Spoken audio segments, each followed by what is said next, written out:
What's up, guys? Welcome to the video. My channel name is College Football Frenzy, back here with another video, and today I'm going to be breaking down my Madden 20 college football tournament, its mid-season recap. Now, this tournament only started about a couple weeks ago. I do one game per day of this Madden 20 college football tournament. There's 9 teams overall. It's a small tournament. The top 4 in the tournament will make the playoff. The playoff will be held in about a few weeks. But so far, the tournament's been going pretty well, one game per day. It's been interesting to see how teams have been doing. There's some teams that I did not expect to have a great start that have had a great start. And there's been some teams that I expected to start off pretty good, considering they had an easy schedule, and some of them actually did not start off so well. So it's been an interesting tournament, no doubt about it. I'm excited to continue it. So I'm going to do the midseason recap, talk about what happened the first 4 weeks, preview the next few weeks, and also reveal my top 4 in the rankings, the 4 teams that are currently in position to make the playoff for this tournament. Without further ado, not going to waste any more of your time, let's get into it. Week 1. So, a lot of close games in Week 1. They're all pretty much low scoring. Miami versus Clemson. I understand Miami had a great defense last year, but I definitely wasn't expecting them to put up the fight on the defense that they did. The final score was 7-3 in favor of Clemson, but Miami really gave it their all. They gave Clemson a great defensive performance, in my opinion. So I think this was definitely a game which Clemson very well could have lost. In fact, Miami only came up 5 yards short of the game-winning touchdown as time expired. They barely lost. So it's a 7-3 game, a very defensive battle. Clemson ended up prevailing, but it was definitely a great game overall. LSU versus USC. A game in which USC probably actually should have won. They were clearly, in my opinion, the better team on the field in that game. However, LSU was able to come back towards the end of the game. They set up a game-tying field goal, sent it to overtime, and LSU ended up scoring first, a field goal in overtime. USC then threw an interception, and that sealed the game for LSU. Oregon versus Texas. This is the highest scoring game of the week. Texas ended up winning. They were clearly the better team in this game. Oregon had some points at the end to make the game look a little bit closer, but in reality, Texas was clearly the more dominant team here. They won very easily, and I was a little bit shocked by this. I thought Oregon would win this game, but Texas really had a great performance, so they won this game. And then Oklahoma versus Florida. I was shocked. Oklahoma had the best defense I've seen it have in quite a while. They end up winning 14-7. 14-7, that's right, against Florida. So, big surprise there, but the Sooners ended up prevailing. And, of course, Florida State was on the bye in Week 1. Week 2, Oregon versus Oklahoma. So, this time around, Oregon got its first W of the season, had Oklahoma its first loss. Pretty good game overall. This was actually one of the best games I think we had in the tournament so far. It went to overtime. It was back and forth. Oregon ended up getting the game-winning touchdown and sealing the game in overtime, but it was a great game overall, very entertaining. Texas versus LSU. So kind of like the Oregon game, it finished as a game in which it was a one-possession game. I think Texas won 17-10. That was the final score. But Texas was clearly the better team in that game. It was a low-scoring game.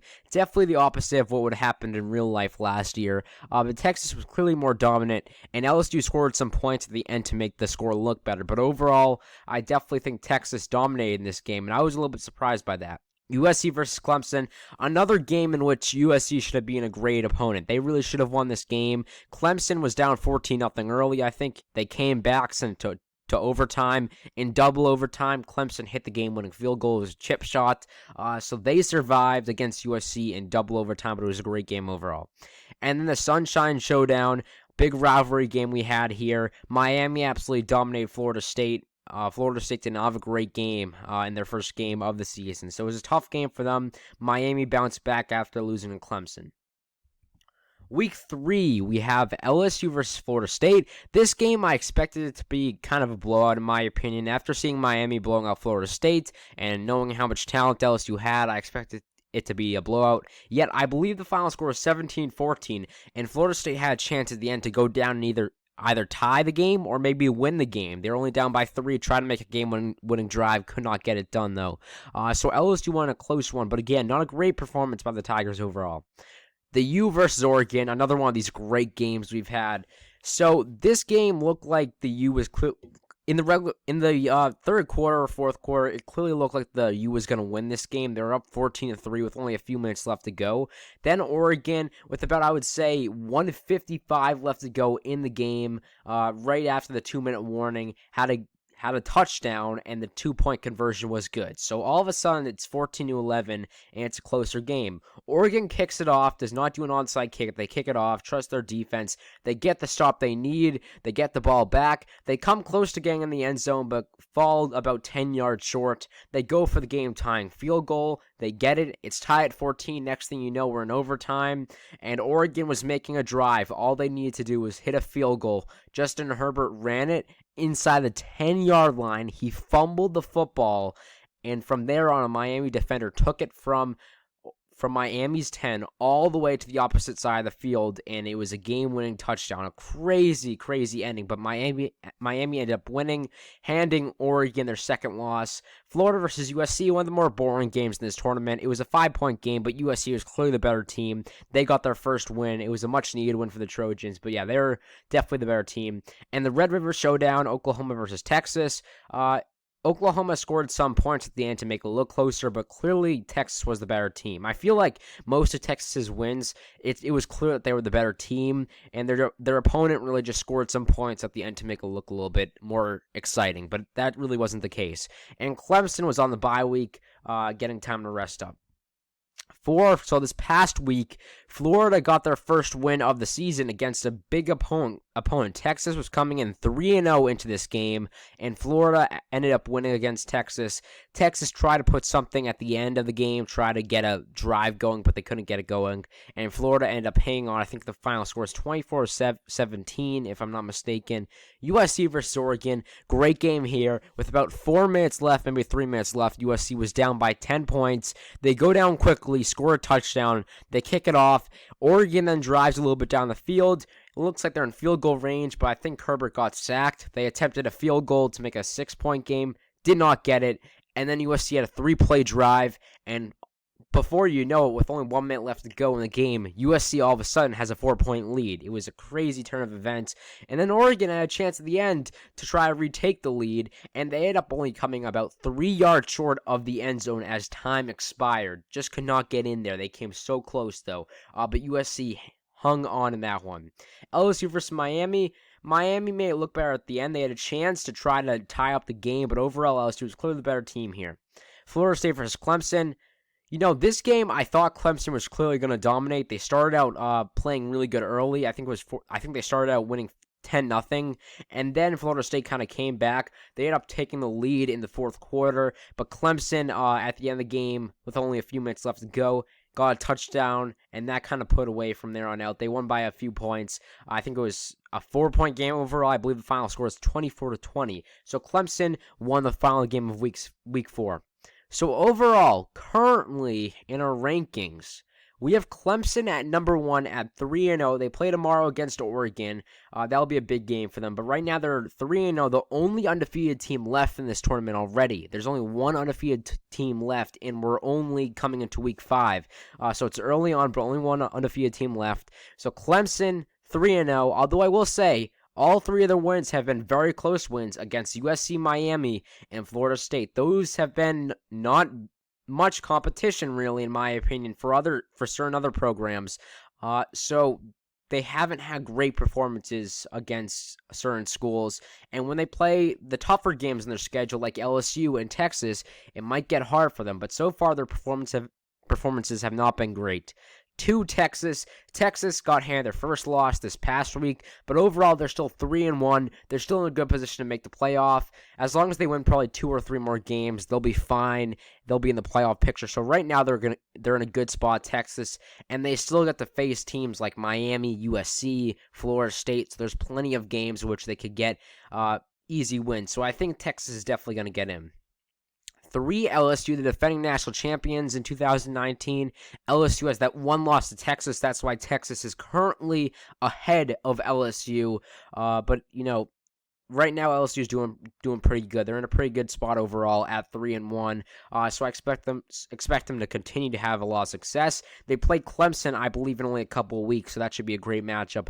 But overall, right now, LSU is still in a good spot to make the playoff. And if this were the matchup going into the playoff, Texas and LSU, it would happen at the Fiesta Bowl, just because location, it's a much better fit for the Fiesta Bowl. So it would be the Fiesta Bowl if this matchup were to hold. And the final spot is held by USC, a team that started 0-2, that's won its last 2 games against Florida and, Oregon. 2 great teams overall. So they got 2 big wins. Right now, they're at the 4th spot, just hanging on, just over Miami currently. They're 2-2. Again, if they were to play against Clemson, if this matchup were to hold, it would be in the Peach Bowl. That would be a tough location for USC. But overall, still, right now they're in a good position to make the playoff. They have some matchups left that aren't too hard. They get to play Miami. They get to play Florida State still. So they can definitely get a couple pretty easy wins on their resume. So they still have plenty of time to go in their season. They have plenty of opportunities to get the big wins to get into the playoff. But right now, this is the playoff picture. And again, it's going to change. I'm going to do a selection show after pretty much every week from here on out, saying what the top 4 teams are. But these are the top 4 right now.